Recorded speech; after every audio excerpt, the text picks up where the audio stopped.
אין אדם שלא ראה את התמונה של המשפחה, תמר האם, יהונתן ג'וני האב, שחר וארבל תאומות בנות 6, ועומר בן 4.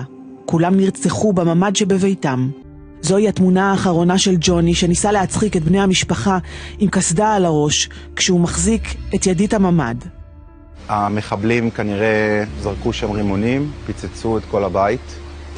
כל הבית עלה לאש. הם נמצאו ירויים והילדים נמצאו ללא רוח חיים, אבל ללא סימני אלימות. כנראה הם מתו מחנק. ונמחקה לנו המשפחה.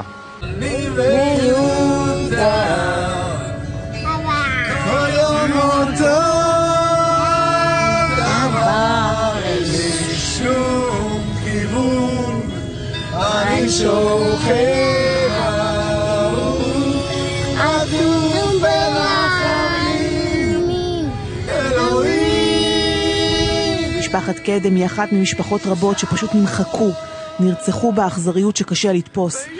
ג'וני ותמר, שחר וארבל, ועומר, רק בן 4, שנרצחו בבית שלהם ביום שבת, 7 באוקטובר.